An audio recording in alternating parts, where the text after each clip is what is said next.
ওকে, আসসালামু আলাইকুম। আজকে তো এখনের ক্লাসে আমরা এখান থেকে শুরু করব। The verb need.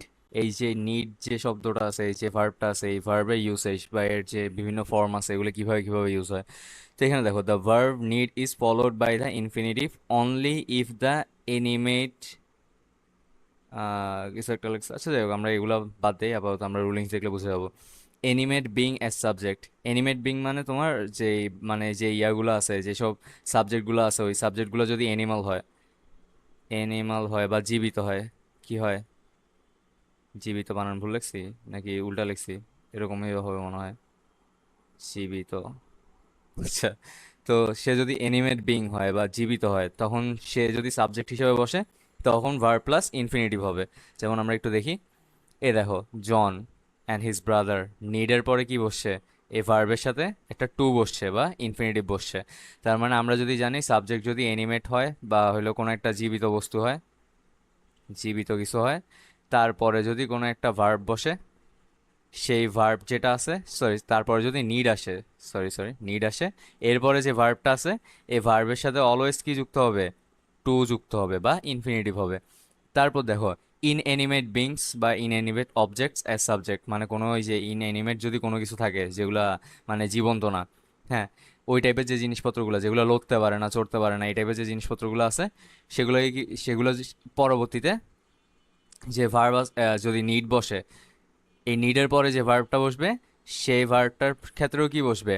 সে ভার্বটার ক্ষেত্রে দুইটা হইতে পারে। একটা হইলো তোমার ভার্ব প্লাস আইএনজি হবে বা জিরান্ড হবে, আর নইলে টু বি মানে কোনো একটা am is are was were কিছু একটা বসবে, তারপর ভার প্লাস কি হবে?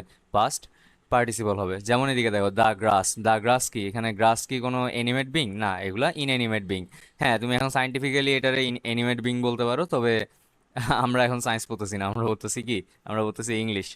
তো ইংলিশে এগুলোকে কি বলে? এগুলোকে ইনএনিমেট বিং বলে। তো ইনএনিমেট বিং এর যেগুলো আছে, এই ইনএনিমেট অবজেক্ট, সরি, এই অবজেক্ট যেটা আছে অলরেডি আছে, তোমরা দ্য গ্রাস দেখছো। এর পরবর্তীতে ভার্ব আসছে কি? নিড। এই নিডের পরে আমরা এখন তাহলে যে ভার্বটা আসবে সেটা অলওয়েজ কি হবে? ভার্ব প্লাস আইএনজি হবে। আর নইলে তুমি এটাকে কি লিখতে পারো? হয় টু বি দিতে পারো, টু বি দিয়ে কি লিখতে পারো? ভার্বের পাস্ট পার্টিসিপল ফর্ম লিখতে পারো। যেমন এদিকে দেখো, দ্য গ্রাস নিডস কাটিং। তারপর এখানের মধ্যে আবার কি লিখছে? The grass needs to be cut. ও আচ্ছা, এখানে টু বি বসবে, sorry, am is are was were বসবে না, আমি ভাবছিলাম টু বি ভার্ব বুঝাইছে। হ্যাঁ। তো এরপরে এখানের মধ্যে আরেকটা এক্সাম্পল দেখলে আমরা আরেকটু ক্লিয়ার হয়ে যাব। দ্য কম্পোজিশন, এটা যেটা আছে, এটা কোনো অ্যানিমেট বিং না, ইনঅ্যানিমেট বিং, কোনো একটা সাবজেক্ট বোঝাচ্ছে। Needs rewriting. নিডস আসছে, এর পরবর্তীতে ভার্ব প্লাস আইএনজি জিরান বসছে।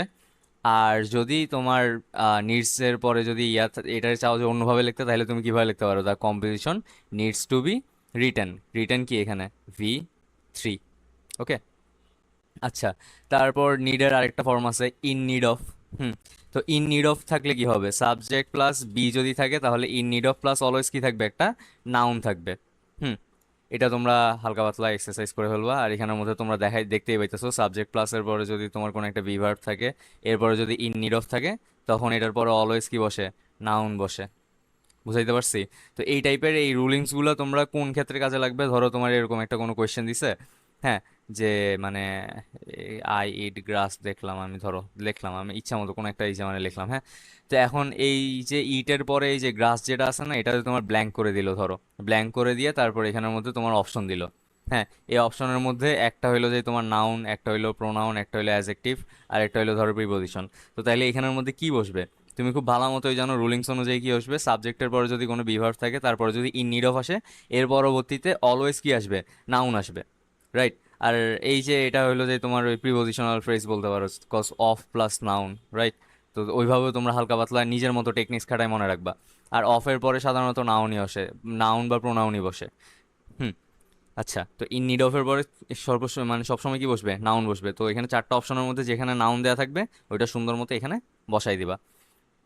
আর এটা তাদের জন্য যারা ওই ইংলিশকে অত কম্প্রিহেন্সিভলি বুঝো না, যারা এই জিনিসটা দেখতেছো, যারা মানে ইংলিশ এতদিন ধরে প্র্যাকটিস করতেছো, ইংলিশ মুভিজ দেখতেছো বা অন্যান্য কিছু দেখতেছো, তো তোমরা দেখবা অর্থ বুঝে বুঝে তোমরা এগুলো করে ফেলতে পারতেছো। যেমন আমি কখনো এই গ্রামার রুলস যেগুলো আছে ওইভাবে ওইভাবে কখনো প্র্যাকটিস করি নাই, বাট তাও আমার ইংলিশে খুব ভালো মার্কস আসছিল। আচ্ছা, এরপরে এই নিডের এক্সারসাইজটা করে ফেলবো তোমরা, তাইলে আর একটু ক্লিয়ার হয়ে যাবা। তারপর 10 কোয়েশ্চেন্স। এইবার কোয়েশ্চেনের যে ফরমেশন যেগুলো আছে সেগুলো আমরা হালকা পাতলা দেখতে পারি। কিছু কিছু কোয়েশ্চেন আছে ইয়েস নো কোয়েশ্চেন, মানে সেগুলোর আনসার অলওয়েজ ইয়েস নো হবে। আর এই ইয়েস নো কোয়েশ্চেনের ফরম্যাট কিরকম হবে? অক্সিলারি ভার্ব থাকবে বা ডু ডাজ ডিড থাকবে বা বি থাকবে, তারপর সাবজেক্ট থাকবে, তারপর ভার্ব থাকবে, এরপরে তোমার অবজেক্ট বা এই যে এক্সটেনশন যেগুলো আছে মানে যেটা এই সেন্টেন্সটা এক্সটেন্ড করে সেটা থাকবে। আর এটা অনুযায়ী একটা সেন্টেন্স হবে। যেমন দেখো অক্সিলারি ভার্বের মধ্যে একটা আছে is. Is Mary going to school today? এটার আনসার হয় ইয়েস, আর নইলে কি আসবে? নো আসবে। হ্যাঁ, তবে কিছু কিছু আনসার তোমার ইয়েস নো আসে না। যেমন হোয়াই দিয়ে কোয়েশ্চেন করলে এটার আনসার কখনো ইয়েস নো দিয়ে আসবে না। তারপর হাউ দিয়ে কোয়েশ্চেন করলে এটার আনসার কখনো ইয়েস নো দিয়ে আসবে না। তারপর ওয়ার্ড দিয়ে কোয়েশ্চেন করলে এটারও আনসার কি আসবে না? ইয়েস নো দিয়ে আসবে না। আচ্ছা, এর পরবর্তীতে দেখি হু অর হোয়াট বা সাবজেক্ট কোয়েশ্চেন। হ্যাঁ, এই দাঁড়াও, এরপরে ইনফরমেশন কোয়েশ্চেন। ইনফরমেশন কোয়েশ্চেন্স মানে এমন কোনো একটা কোয়েশ্চেন করবা যেটা তোমার এই আনসার করতে কিছু ইনফরমেশন দেওয়া লাগবে। তো এগুলো সাধারণত কি হয়?